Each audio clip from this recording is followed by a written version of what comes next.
నమస్తే అన్న. నమస్తే. రామ్ చరణ్ గారిది ఒక లుక్ వచ్చింది, చూసారా? బాగుంది, చాలా బాగుంది, కొత్తగా ఉంది. ఎప్పుడు అంటే మనం రంగస్థలం స్టైల్ చూసాము, తర్వాత మళ్ళీ ఆ కైండ్ ఆఫ్ రాలేదు అసలు. ఇది మొత్తం టోటలీ డిఫరెంట్. KGF 4, 3, 6, 7 మొత్తాన్ని కలగములగం చేసినట్టు ఉందన్నమాట. అల్లు అర్జున్ ఫ్యాన్స్ ఇది మా అన్నని కాపీ కొట్టాడు అంటున్నారు. ఆ లుక్ అంతా అల్లు అర్జున్ లాగానే ఉందనేసి ట్రోల్ చేస్తున్నారు. ఓహో, అలా అంటే ఇంకేం మనం ఏం చేయలేము. అలాగంటే చాలా లుక్స్ కలుస్తాయి. గద్దలగొండ గణేష్లో మన ఆ లుక్ కూడా కలుస్తుంది, ఆ గడ్డము, అసలు ఆ మాస్ లుక్ అలాగే ఉంటుంది. సో అలా పోల్చుకుంటూ పోతే చాలా సినిమాలు ఉన్నాయి. ఏంటంటే ఈ స్టైల్ వేరు.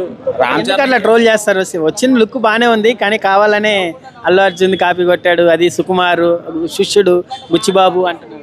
అంటే ఎవరు కాపీ కొట్టినట్టు నాకైతే ఎక్కడ కనపడలేదు, కానీ మీరంటే తెలిసింది. కానీ యాక్చువల్గా మరి అంత అయితే ఏం లేదండి. ఇప్పుడు కాపీ కొట్టారు లేదా కొట్టలేదు, దానివల్ల ఏమీ ఇది అవ్వలేదు కదా. సినిమా చూడకుండా ఒక చిన్న పోస్టర్ చూసి అంచనాలు వేసేసి కొట్టుకు చచ్చిపోయి రత్తాలు వచ్చేలాగా మాటలు యుద్ధం చేసేసుకుని మనస్పర్ధలు పెట్టుకుంటే ఇటు అందరూ పోయేది వాళ్లే తప్ప వాళ్ళకి ఏం అవ్వదు కదా. అంటే సినిమా పేరు పెద్ది అని పెట్టారు.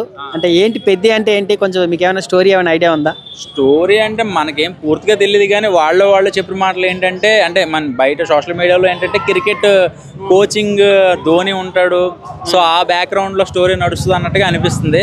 అయినా ఇది శ్రీకాకుళం, విజయనగరం ఆ చుట్టుపక్కల ఆడిషన్స్ జరిగినాయి కాబట్టి సో ఎలా సింక్ అవుద్దో మనం ఊహించలేము. అది గేమ్ చేంజర్తో చాలా ట్రోల్స్ ఎదుర్కొన్నారు రామ్ చరణ్ గారు.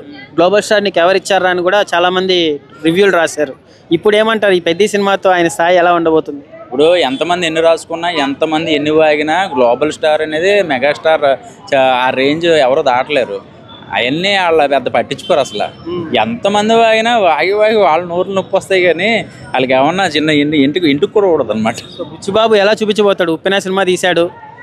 అసలు బుచ్చిబాబు గారి గురించి చెప్పాలండి, అంత సింపుల్గా ఉంటాడు మనిషి.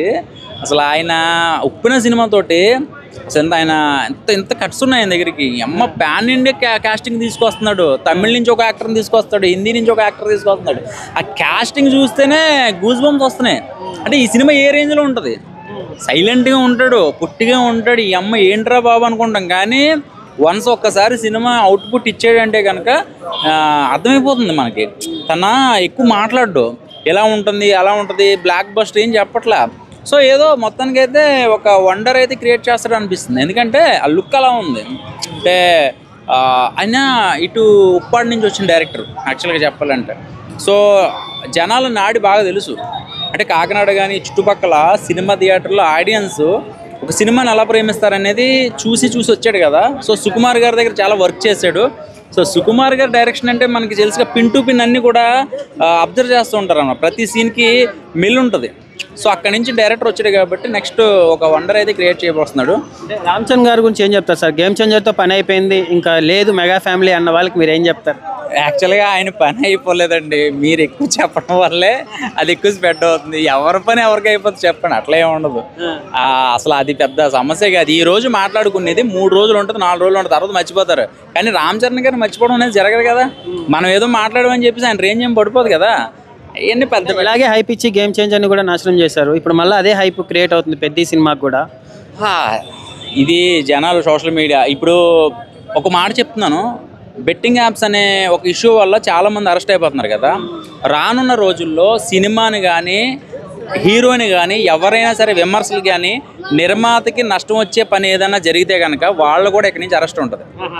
అది తీయాలి. అది చేస్తేనే రేపొద్దున్న సినిమా ఇండస్ట్రీ నిలబడుతుంది, నిర్మాత బతుకుతాడు. గేమ్ చేంజర్ రివ్యూస్ వల్లే ఫ్లాప్ అయిందంటారా మీరు? కేవలం రివ్యూస్ వల్ల, ఈ ఫేక్ న్యూస్ వల్ల, ట్రోల్స్ వల్లే అది దెబ్బతింది. కానీ లేకపోతే థియేటర్కి వెళ్ళి ఎందుకు బాగాలేదని సినిమా చూసేటోళ్ళు ఉన్నారు ఒకప్పుడు. ఇప్పుడు సెల్ ఫోన్లో చూసేస్తున్నారు. ట్విట్టర్లో 1,00,000 ట్యాగ్లు వేశారు, అప్పుడు హ్యాష్ ట్యాగ్లు వేసి మరి డిజాస్టర్ గేమ్ చేంజర్ అని చెప్పి ట్రోల్ చేశారు. సో అది అన్యాయం అనుకోవచ్చా? చాలా అన్యాయం అండి. ఎన్ని కోట్లు, 70 కోట్లు సాంగ్స్ పెట్టారు. 70 కోట్లు అంటే చిన్న సినిమాలో 70 సినిమా తీయచ్చు. కృష్ణానగర్లో ₹1 కోటి పెడితే సినిమా తీసే డైరెక్టర్లు 3 మంది ఉన్నారు, టాలెంట్ డైరెక్టర్లు. వాళ్ళకి 70 సినిమాలు తీయచ్చు. అలాంటిది దిల్ రాజు గారు అంతంత ఖర్చులు పెట్టారు అంటే కనుక సో అదేదో అవుట్పుట్ మంచిది ఇవ్వాలనే కదా. సో నేను ఒకటే చెప్పేది ఏంటంటే, ఇలాగా ఒక మనిషి వల్ల ఒక వ్యక్తి చనిపోతున్నాడు ప్రమోషన్ చేయడం వల్ల. ఒక వ్యక్తి వల్ల సినిమా ఇండస్ట్రీ నాశనం అయిపోతుంది.